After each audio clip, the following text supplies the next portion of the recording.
everybody, welcome back to the Noel Casler podcast, episode 73, coming to you Monday morning in Los Angeles, Hollywood to be more specific. I've been out here for a few days. I had a really fun event last night that I was a part of that I'm going to tell you about in a minute, but I just want to welcome you to the podcast. I know you're hearing this a little later. I had to record on West Coast time, so it'll be out at around 1 p.m. on Monday when you're getting this.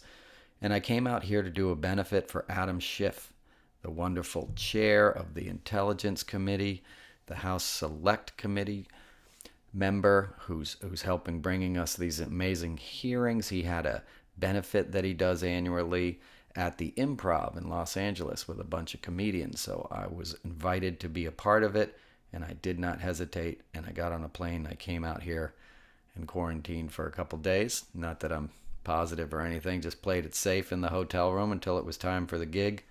Went and did the gig. Dana Carvey was the first comedian up. He followed Adam Schiff, who did a great set. Jeff Ross hosted. Margaret Cho performed. Jenna Friedman performed. Noel Casler performed. Lisa Ann Walter performed. Christina Alonso performed, and I think that's about it, but that's a pretty good lineup, and it was a wonderful night, one of the best sets of my life, just because it felt so good to be there and see some West Coast people, and there was some podcast fans in the audience, and they made my night, because Jeff introduced me and said he's the host of the Noel Casler podcast, and a couple people clapped, and it was the perfect send-up to walk on stage and feel that love, and to be in a crowd of like-minded, compassionate, empathetic souls that have the right idea about politics and the right kind of spirit to change things, because that's what we need to do. And that's what my set is about, and my comedy and my podcast, as you well know. And it always feels good to sort of get together, because I think that recharges people, that soul-to-soul energy, looking somebody in the eye who feels the same way you do about the direction of this country and what matters and what doesn't. It's a good feeling. It's a healing thing. We need more of that. And we need to counter what's going on the right. Because they had two rallies this weekend. They had one in Arizona, called Save America PAC or something that Trump spoke at, and Carrie Lake and all these other whack jobs on Friday. And then on Saturday, they had this horrible Tea PAC or whatever it's called in Florida, Turning Point USA, it's called, I believe. Trump spoke, Matt Gaetz spoke, said that only, ugly women are the ones that want abortions, like insane stuff, like the most misogynistic, hate-filled bile. DeSantis had literal Nazis outside of his rally where he was speaking to young people. So they're reaching out and trying to indoctrinate young people, children, with hate, with misogyny, with intolerance. Marjorie Taylor Greene said it's a Christian nationalist nation. They're building a Nazi party right before our eyes, right? It's Nazism 2.0. And the fact that somebody could stand on the street in Florida with a huge Nazi sign and a big, not sign, flag, and an SS flag, and it's perfectly legal, and the governor of the state doesn't denounce it, and all the wealthy, prominent people in that state don't really object to it or fight back about it, is very scary and very disheartening, because he's branding the fascism that he's, implementing in Florida across the country. He's running commercials in Texas. There's a slogan like "Make America Florida," right? He calls it the Freedom State, or whatever the hell that tagline is. And that's scary, because it's going to have appeal. He's going to take the sort of charisma that Trump had. And I know that's hard for people to swallow, and I don't mean it in the traditional sense, but he has appeal to his people. These rallies, they had pyro pots, they're called, like big fire displays and smoke machines and big video screens, and they announce them like it's WrestleMania. And that produces adrenaline in people, especially in a crowd, because they're all in the same room and they feed off each other's energy, just like you do in a comedy show. In a positive way, right? When people are all laughing together, it feels good. It's communal. You get caught up in it. That same sort of dynamic that works for humans in crowds can work in the bad way, can work in a negative way. And the more evil and charismatic leaders throughout history knew that. Mussolini knew that. Hitler knew that, and there's certain elements that need to get combined in that. You have to deprive them from other things to make them more susceptible to it. And that's what the Republicans are doing. Their messaging is on brand 24 hours a day. Liberals are bad. Democrats are socialists. They're destroying your country. And they're going for it all the time. And they have hundreds of henchmen. They have Ronnie Jackson and all these idiots and Matt Gaetz and MTG. So they're giving that branding to these people who aren't getting really something else. It's easy to say that some of these folks are kind of a lost cause, but the young people aren't. It's very scary that Ron DeSantis and Trump were speaking to crowds specifically aimed at young people. That's not by accident. Okay, that's on purpose. That's the indoctrination, that the right accuses the left of. DeSantis, as I said last week, is changing the curriculum in schools because he knows. He knows if he breeds a couple generations of people, ensconced and immersed in this kind of ignorance, it's going to be smooth sailing because they won't have the equipment to challenge him, right? They won't have the mental faculties to understand they've been conned. That's why cults are so hard to get out of, right? Because they deprive people of things that, from sleep, protein, you name it. There's all kinds of like little tricks that cult leaders use. They cut you off from the outside world and they only feed you their message and their dogma. And that's being branded on a national level right now. That is full force what the right is doing. They're having rallies every weekend. That's why I started the show with this. They did 2 of them. As I said, that's insane. What did the Democrats do? What are we doing on a big level? Nothing. In that respect, and it occurred to me last night when we did this comedy show, how many people showed up. It was a full house. They love Adam Schiff, Congressman Schiff. Who wouldn't? He's a wonderful leader. He's the kind of leader we need. He's empathetic. He's smart. He's fierce. He's not afraid to express his opinion. He's not afraid to sort of call out the DOJ, say what's going on here. You guys shouldn't really be behind us. Like he calls it like he sees it because he understands the gravity of the situation. And he's also a very kind, very present, very empathetic dude, who got up and gave a hug to every comedian when they came off stage, which felt wonderful and was real class act. And he's actually very, very funny. And he had a very great set. And Dana Carvey kept turning around to me during Schiff's set and was like, "Oh my God, he's doing act out. Oh my God, he's got props." Like he put some work into this, and it was entertaining. So I'm digressing there, but when I was in that room and feeling that feeling, I was thinking about, the thousands of people at these Trump rallies and at these right-wing rallies, and what effect it's having on them, and how are we going to counter that? They're having Viktor Orban speak at CPAC next week. Trump's going to D.C. to speak at one of these things this week. It's his first time back in Washington since January 6th, 2021. So they're on the march. And I think we need to develop a more effective way to counter it. I think we need the Democratic equivalent of these kind of rallies. We need an AOC. We need a Beto on that stage. We need Adam Schiff. We need to hear from the people that are leading us. And we need to do it in a way that will attract young people and people into the fold. Because anecdotally, when I travel around, like people don't know what's going on. I talk to waitresses and waiters and, servers and people in hotels and stuff. And a lot of them, I'll mention something politically and they don't know who it is. I said, I'm here to do something for Adam Schiff. I had 2 people who live in LA not know who Adam Schiff is. He's the congressman from Burbank who's a national figure in politics and has been for 5 years, since the Trump era, and he became sort of public enemy number 1. So that means there's not something that's attracting them to pay attention to this, and it's easy to write that off and say, well, they should be reading papers or they don't have time to do that because they have jobs and a gig economy. I get that, man. Because everyone's hopping in their Uber and working a shift after they did a shift in a restaurant or whatever it is.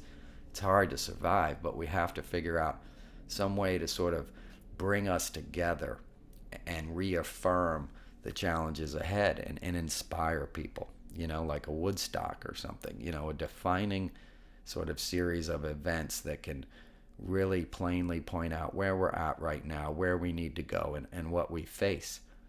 And that's why I talk about that, in my set. Those of you guys who've seen my show, I talk about how inspired I was from Barack Obama's 2 inaugurations, and most specifically this concert we did for HBO on the Mall the Sunday before. And we had all these great performers there, Stevie Wonder and Garth Brooks and Bruce Springsteen and Beyonce, and it just went on. U2, it went on and on. But the point, James Taylor, the point wasn't the performers. The point was the audience. Because something happens when people come together that have a lot of love in their hearts, that have a lot of open positivity, that have a desire for equality. It takes on a life of its own. It's like a Dead show or something. There's a symbiotic relationship at the best of performance that goes from the audience to the band or performer back to the audience. And very quickly, it becomes something bigger than yourself. And you can feel it. It's a palpable energy. And that energy will inspire you. It's portable. It's a movable feast. You can put it inside, carry it in your heart, and spread it to others from there. You bring it back home and you share it with your family. Because it's a light. It's a flame. It's inspiration. It may seem ethereal, but it's more important than you think.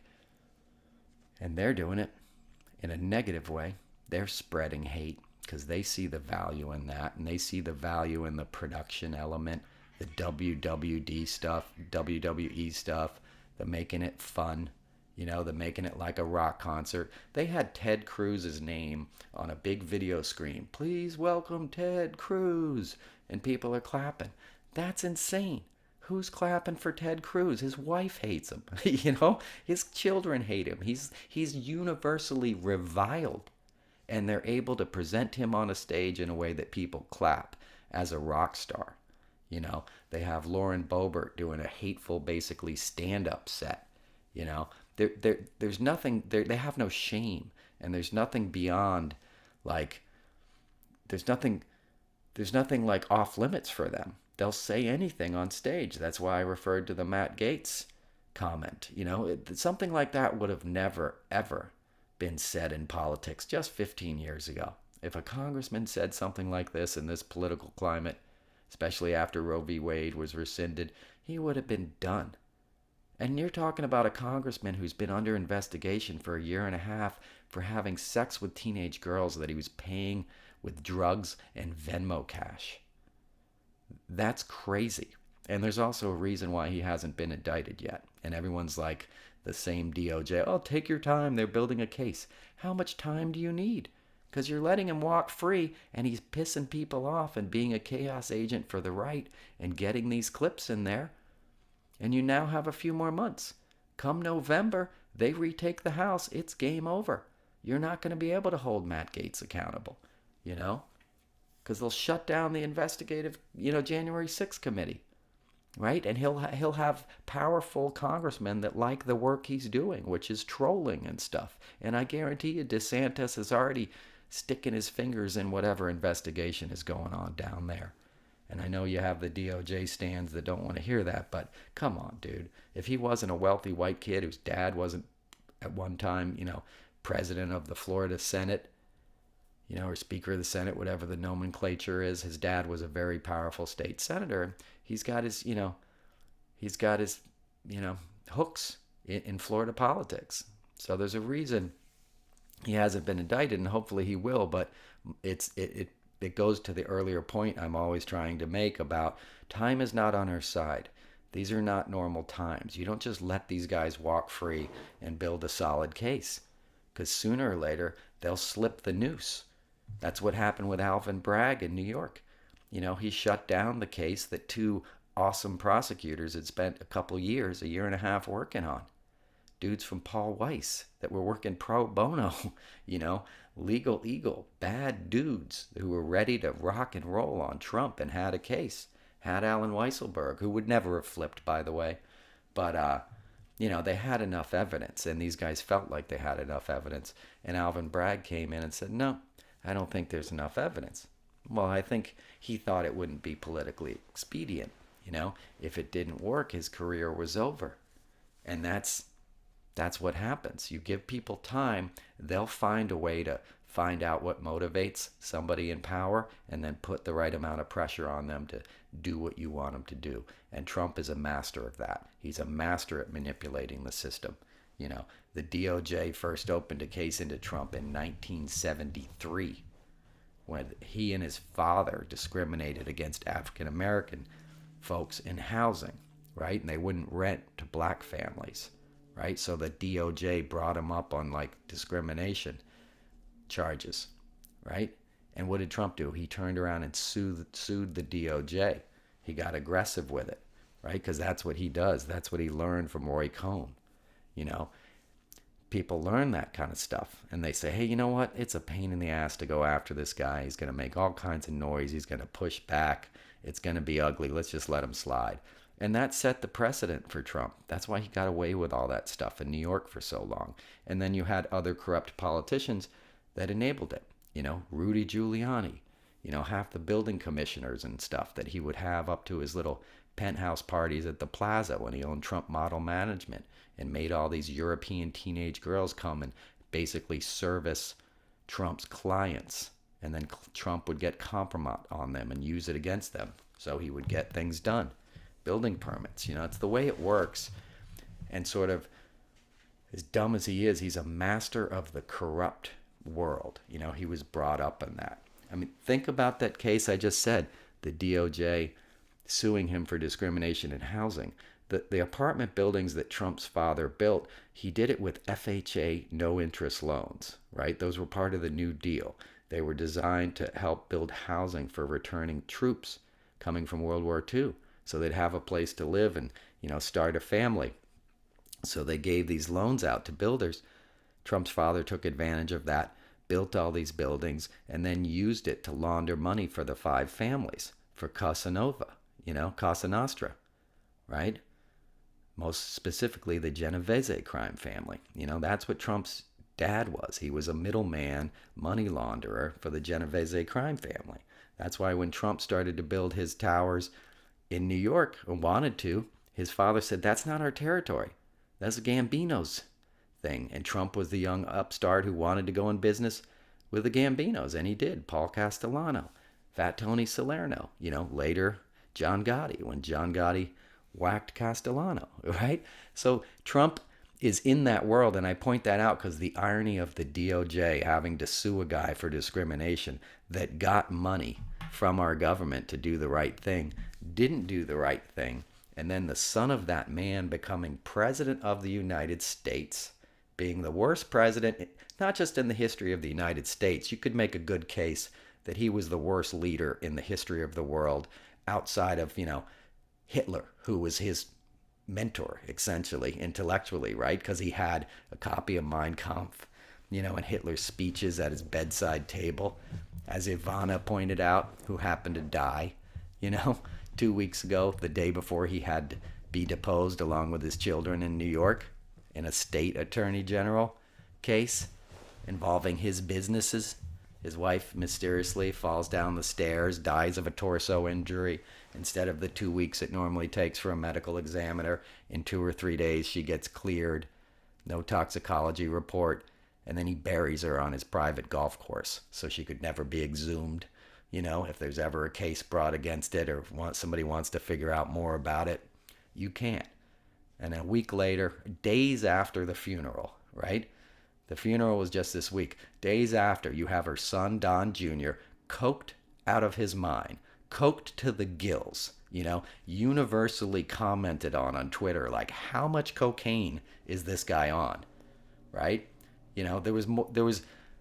I worked in the music business, I've been around cocaine. Like, that dude was gacked out of his mind. He was on some Heisenberg blue meth or something, right? Right there on the stage. A week after his mom died, a couple days after his funeral. My grandmother passed away in the spring, And I still am trying to process the grief. And she was in her 90s and died of natural causes. So my point is, these guys are all sort of involved in the grift and the cover up of what they're trying to do. And you can't sleep on that. He's going back to DC this week to have a rally. He's getting closer and closer to sort of feeling emboldened, right? He's going to go on the aggression again against like the January 6th committee, right? I mean, he's frustrated. He knows they have him dead to rights, but he knows he has things on his side. He's got the Secret Service on his side, who now lawyered up.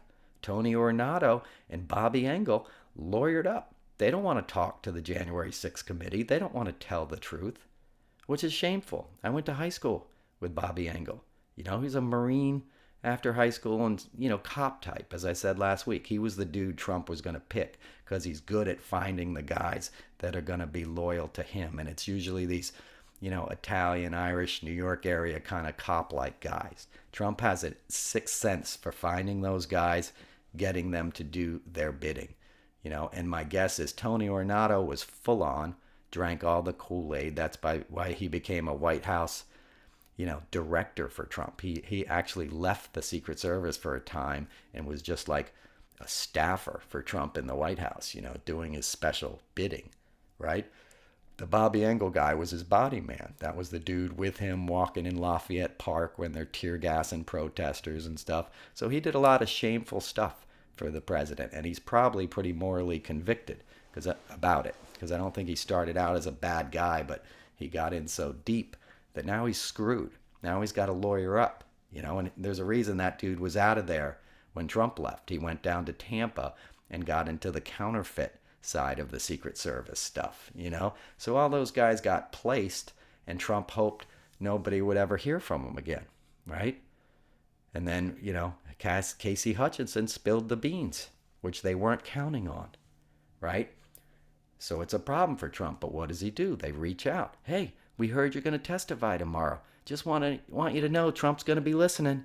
So do the right thing, capiche? That's mob tactics, right? And these people fear Trump more than they fear the Justice Department, more than they fear the January 6th committee, which is a wonderful tool for investigating things, but they don't have any real legal authority to do much. They can refer to the Justice Department, and, in Bannon's case, thankfully he was convicted. But what did even Bannon do? He was back on his podcast an hour later, using it for an opportunity to spread his message. The kind of like judo that the right has developed to flip everything into their branding and their promotion is what we need to fear. And I don't mean fear in a powerless way, but become aware of and counterbalance with positivity, because the corruption is so endemic at this point. These guys are so morally bereft of any kind of, ethics. There's nothing beneath a Kevin McCarthy. A man has never been more degraded than that guy is. Just a coward in every sense of the word. A Mark Meadows. Trump melts the souls of these men who didn't have much metal to begin with. These weren't like high achieving, intelligent people. These were mediocre white men who found their place in a position of power because some other rich businessman gave them some money and knew they'd be a corrupt enough politician to do them some favors, right? So they got into office. That's the traditional route of American politics, right? That's why it's always an old white guy, right? Because that white guy plays golf with a rich guy in his town in North Carolina, and that guy's like, I'm going to support you, but you're going to let me build this factory, or whatever it is. That's how politics has always worked, the Boss Tweed model, right? And Trump knows all that stuff. The GOP knows all that stuff. And the scariest thing is having somebody who isn't as out of control as Trump in a position of power, right? Now Trump's in this horse race with DeSantis. DeSantis has him beat. He knows it. Trump knows it, right? Trump's not going to go away. He's going to grift as much as he can, up until the election, and then he's going to figure out what kind of deal he needs to cut with DeSantis. It could be, I support you for president, you pardon me, right? You pardon my kids. There'll be some sort of quid pro quo that if they grab power, Trump will be free and continue to prosper. And all these people on the sidelines that know about it will let it happen. And the GOP will cheer it on. And the more Americans that they can brainwash in the meantime through these WWE events, the more of them they get, the easier it will be for them to hold on to power. So they're setting the stage to make a country that you don't recognize anymore. And we've never in my lifetime been in more dire straits or had more issues. And one of the great sins of this time and what they're doing is what they're taking away, in terms of attention and focus onto the things we really need to focus on, right? Trump was doing his climate change as a hoax thing at the rally to young people. He was telling young people that climate change is BS. What kind of message is that to send while Europe's on fire this week? While America has, wildfires in Yosemite, right? And droughts, and it's 110 degrees in Texas, and their corrupt governor can't even keep the power on because he's beholden by energy companies that don't want to be regulated, so they're not part of the national grid, right? And here you got this idiot standing there in a diaper who lives on a private golf course, that he owns several of, telling them that climate change is a hoax. And you'll have a generation of ignorant people believing that, standing in the way of progress. And he's stealing the time we need to be focusing on that. We're in like DEFCON 4 in dealing with this stuff. It's here now. It's horrific, It's so hot on the East Coast. You're listening to this now. I'm on the West Coast. It's hot too, but the East Coast, it's not supposed to always be 95 degrees. We used to have a summer that was enjoyable. Now it's a terrifying situation. It's not supposed to be 105 degrees in London as it was last week, right? But instead of dealing with that stuff, we're dealing with the sideshow, freakish nature of what the GOP is trying to accomplish. And they're doing it. And we're not countering it in the way we need to, and this is not a indictment of anybody. It's just saying we haven't beaten them yet, and we need to. We need to have more people realizing the biggest threat you face is climate change, besides the political authoritarianism. And all these social issues, they're going to flip just like judo, as I always say, because they're very adept at using the sort of energy and momentum against the Democrats. It's like they accuse us of what they're really doing. Like Biden's a pedophile. No, he's not, but Trump actually was. Trump actually was indicted in a court document for raping a 13-year-old, two of them, in Jeffrey Epstein's house. And that was common practice for Trump. Anybody who knows him, he was into young girls that looked like his daughter. The guy's a sick man. If he wasn't wealthy, he would have been in prison a long time ago. But he's wealthy. But they use it against Biden, who's just like this nice grandfather who nobody would ever think that. But the propaganda works, And that's scary because the social issues we're facing in this country are unlike anything I've seen. We're all used to, what's happening in New York with unhoused people. In LA, it's shocking that they've always had a problem here with with providing affordable housing to the amount of people that need it, and the amount of addiction and social services and mental illness and kind of, they've been nationally known for the skid row they have here. And I've been aware of that for a long time, but now it's everywhere. This is my first trip to LA since probably 2015, and it's shocking. The drive from the airport to Hollywood, it was just like human beings lying on the side of freeways. You didn't even know if they were alive or dead. These encampments everywhere. Just, human suffering everywhere. A guy lying on the street, writhing, in pain, like mentally ill, disturbed, right outside a restaurant. And you're supposed to sort of just step over it and go about your life. That's dehumanizing. We can't do that. And there's a lot of good people out there trying to make a difference and doing outreach and stuff. But the problem has gotten so bad, it can't be solved by nonprofits, and church groups and whatever. This needs a bureaucracy. This needs the full weight of the American government addressing this. This needs funding, right? Imagine if we didn't fight a war in Afghanistan that basically only benefited the oil companies because we used so much energy and fuel in prosecuting a war that accomplished nothing. Imagine if we didn't do that for 20 years and we tackled homelessness in America, and mental illness and social services. But we didn't, and part of the reason we didn't is because the Republicans didn't want us to. And Democrats know those bills will never get passed, especially when you have Joe Manchins and Kristen Sinemas and these kind of spoilers, that have already infiltrated the Democratic Party. And the reason the GOP doesn't want to do that, besides the obvious fact that they're greedy and don't have any empathy, is they know they can use those problems against the Democrats in election years. And that's what they do. You always hear them talking about San Francisco and Seattle, and how the streets are lawless and, filled with immigrants and unhoused people and danger, so they want to paint the picture as ugly as possible. And it's an ugly picture. It's not right that many people have to live that way. It would never happen in a Scandinavian country. It just would not. You wouldn't see that in Europe. You know what I mean? Because people would be like, that ain't right. And the wealthy people would be like, I can't sleep at night knowing that people are sleeping on the streets. Get them off the streets. I don't want to look at that when I go out to dinner. And that doesn't mean get them out of the streets in a bad way. It means let's do something about it. I'm paying taxes. Use them. I want my taxes to go for giving homes, food, medical services, education, whatever people need in a social service sense. That's what we should be spending our money on. That's what matters. That is the most important resource we have in this country, is each other. Whether you want to hear that or not, we're all in this together.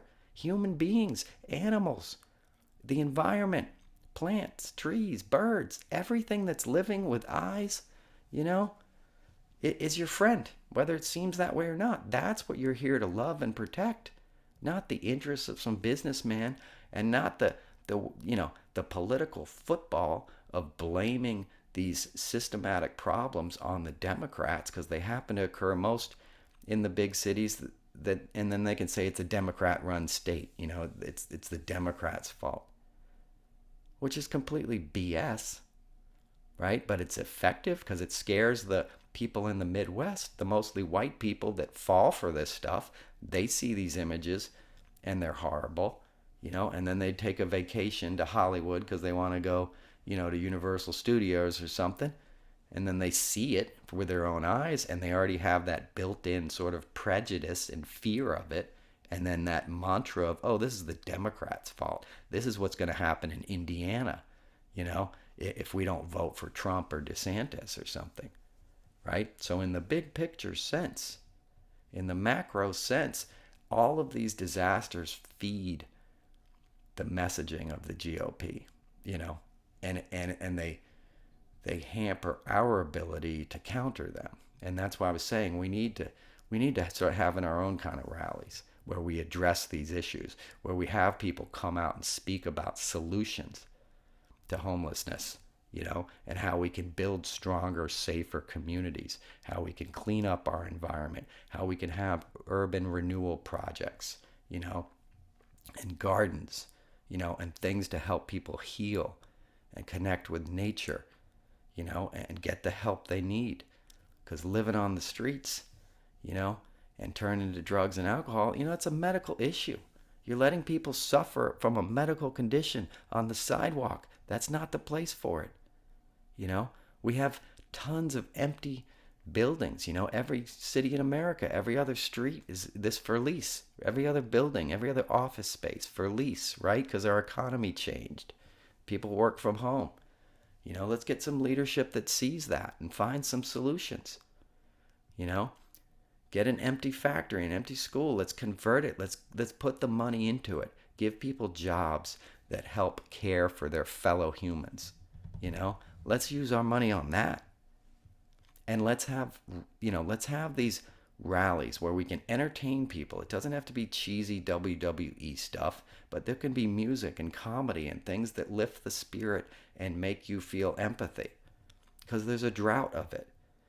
As I say, almost every week on this podcast, it wasn't by accident that Reagan came in and cut all the humanities, arts education out of schools. And that guy was an actor, right? It was a guy who made his living as an actor before his racism got the better of him. And he's like, I'd rather be a politician because it's a better way to use the bile inside of me and manipulate people. And people bought it. There's still people out there who think Reagan was some kind of god. He was a doddering, racist old fool who was easily manipulated by the corrupt men around him, But you paint a simple portrait, and Americans love that. They love the iconography that is basically bullshit that has been sent to us most of our lives, And that has reached a fever pitch, as I also say, because all these people on the right, they think they're the good guys. They're like, I got a flag. You don't have a flag on your car. You don't love this country. You want the Mexicans to come here and take it over.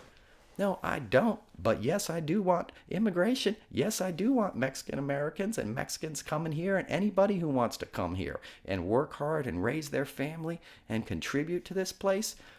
That's who I want. They're not my enemy. You're my enemy. Ignorance is my enemy.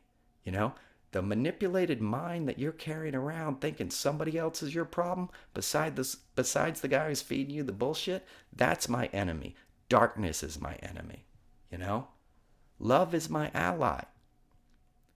And they know that. That's why they attack LGBTQ families. Trump has a line in his speeches every week now where he goes after transgender folks. And he says the teachers have to stop teaching transgender. Like he thinks it's algebra or something. I don't even think he knows what he's talking about, but he knows it's hateful. And the people cheer. They clap. Just like they clapped for Matt Gaetz when he made that awful remark about abortion. Imagine the climate of clapping that somebody said something so stupid and misogynistic. And that person is basically a fucking child rapist. Maybe that's harsh because they were teenage girls, but you know what I'm saying. Just a scumbag's scumbag, who, by the way, came to prominence because he would troll people. He would stand in line at grocery stores in Florida and tweet out like, oh, this lady in front of me is like paying with food stamps of an African-American woman, and like posted it. And it got very popular with the racists in Florida. And that's how he started his political ascent, was just pure hatred, privileged white guy. I'm going to be a smarmy little frat boy prick. He went to William and Mary. He grew up rich. He's got a law degree. He's had everything handed to him his whole life. He's only taken and abused. Just like Trump, right? So all these guys, these DeSantis's, all these scumbags, they see the formula that works and they're refining it, right? They're increasing the purity of the message. That's why the Nazi flags are coming out, right? That's 2.0. MAGA didn't have that, right? They had the Proud Boys. They had these sort of interlopers that came under the tent of Trump. But now it's straight up Nazis flying flags outside the rally. And DeSantis won't denounce it because he knows he needs them. He knows he needs those right-wing elements to help him achieve power. So he's going to court them as much as he can. And we can't sit on the sidelines and sleep on that. We need to go full bore against that kind of hatred and ignorance. And we need to do it now. Not tomorrow. Not in November. Not next year. We need to come up with a plan now to counter this and save our country from the people that are spilling this stuff. And we'll do that by connecting with our spirit, by reminding us who we really are and what we create in this country.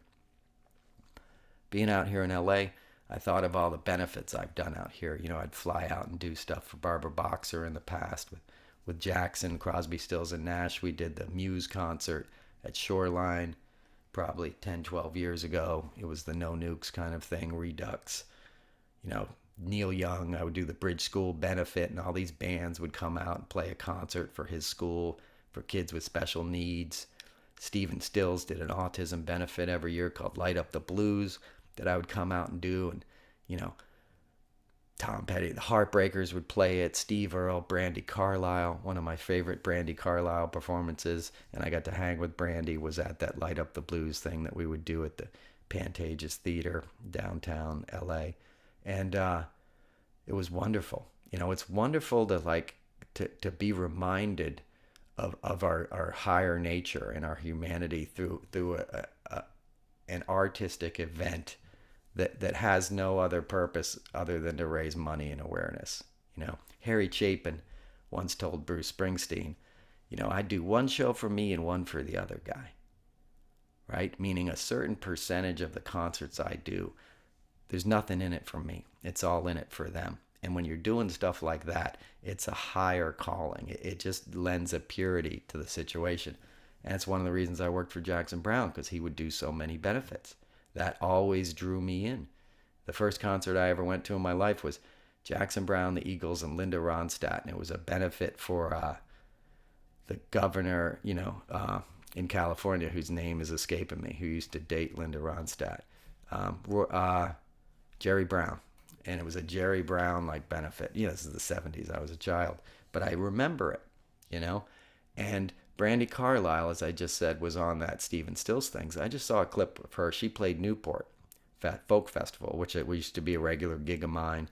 I did it with Graham Nash, and I did it with Jackson, and I did it with my buddy Joel Raphael, who's a folk singer. Really cool event. It's in this old fort in Newport. It's just a beautiful area in July. It's such a nice time of year to be there. And Brandi brought out Joni Mitchell, and Winona Judd, I believe, I saw in the clip singing background vocals and sending her some love. Her loss is staggering, and she was crying through the thing, as was Brandi. And Joni, saying, I've looked at love from both sides now, in a baritone voice. In a lower register, but that same spirit and soul shining through. I'm gonna cry just talking about it. And I saw a 20-second clip. I can't imagine what it would be like being there. Everybody would cry in that audience, and there's no better feeling when the spirit hits you, man. Don't be ashamed of that. Let it flow through you. It's a gift. Alicia Keys, for some reason, always makes me cry. When I would do events with Alicia Keys, she comes out and sings, and the people cheer for her, and there's something in her voice. I don't know what it is. It always makes me choke up, And you carry that with you. That's inspiration. That's touching the flame, as my friend Graham Nash used to say. He met the Everly Brothers, he and Alan Clark, right before they formed the Hollies. They took a bus to Manchester, or they lived in Manchester. They took a bus to another town or into downtown Manchester. They had to travel kind of a little bit. They were 15 years old, and they waited outside the concert, and they met, Don and Phil Everly, and they couldn't believe they were meeting their heroes. And they took that home with them and formed the Hollies. Said, we can do it too. And whenever I traveled with Graham, and I traveled all over the world with that guy, people would come up to him on the street, and they'd love to meet them. And he was always so kind and took so much time. And I remarked once, it's so nice that you do that way, And he was like, look, they're touching the flame. That's what everybody's doing. They just want a little piece of it so they can take it back in their life, and it can inspire what they want to do, And that happened to me, I just remember this mandolin is from Manchester. And I got it. And Graham played it right when I got...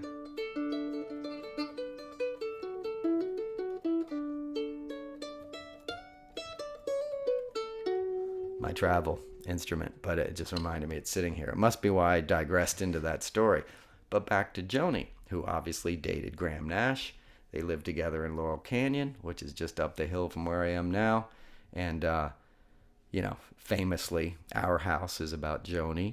And, certainly Joni has some songs about Graham, as I'm sure you guys know, and it's a wonderful thing, and they're friends. And Joni, had a stroke a few years ago, and I was working for CSN when that happened, and they thought, it was done. They basically went to say goodbye. They visited her in the hotel or in the hospital. I was with Graham, when he told Crosby, about seeing her, and she wasn't looking good. Not in a negative way, just like they were very concerned about her. It was a very serious thing. And now she's back.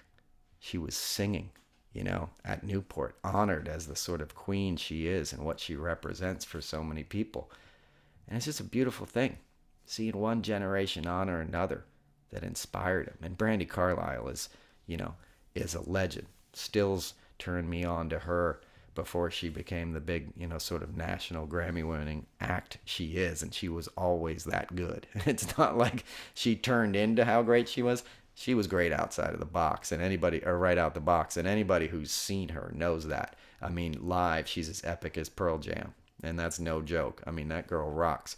I bought my baby Collings because of her, and told her that backstage at the concert. I said, I have small hands, and I bought the baby Collings because it works really well for me. And I remember her taking a moment when I said that, she was surprised that I would admit I had small hands, or would say something sort of vulnerable and sensitive in that way, And by the way, God didn't make me all small, it's just the hands. But so cheesy. But my point was, she wasn't expecting me. Guys used to be kind of masculine about guitars and stuff and whatever. She's a wonderful musician, wonderful spirit, and she brought Joni out, and what a treat. And I hope that clip goes viral, and I hope you see it. But to the larger point, we need that. We need a Newport Folk Festival for the Democrats. We need to come together, because when you come together, you also realize, hey, I can do more than this. I know what I can do in my hometown. And then you meet somebody else who's like, I'd like to help with that. And I know this other guy who we can probably get involved. And you network, and it builds, and it becomes a movement. And that's what we need now to counter this stuff. We need a movement to combat climate change. We need everybody seeing they have a role in this. No matter how small you think the action is, it's going to make a difference. And it's really only that way that we're going to be able to do something about it, because only in that way will we be able to put enough pressure and show the leaders that it's viable to go in this direction, that we want to go in the direction of conservation, of saving this planet, of providing equality and safety for all people, no matter your race, color, creed, sexuality. If you've been here 2 weeks, you deserve rights, you deserve safety. Come on in. Get your kids signed up in a safe school where they can go without being attacked, by some madman with a gun that the NRA is basically promoting, because they're evil. They're just evil and bereft, and they know that their product appeals to the same fascist mindset that the GOP appeals to, right? So we need a ground up movement to counter all this stuff. And we're going to do it, right? We're going to do it. We all feel alone. We all feel isolated. We all feel overwhelmed. But when you come together, you realize you're not alone. You realize that the Spirit will move you. You know what I'm saying? God is always providing whatever God is to you, your higher power. I'm saying it in terms of recovery. I'm not saying it in terms of religion, but we all know when you're connected. We all know when you see those coincidences that aren't coincidences. And we all know how that feels. And the basic message that comes through that, from me, is serve somebody else. This isn't about you, Noel. This is about doing your job to help somebody else out. It's not about glory, right? It felt glorious last night to have a great set. I probably had the best set of my life, on that stage last night, because I was intimidated. Dana Carvey was the first comedian up. It was Jeff Ross, Adam Schiff, Dana Carvey.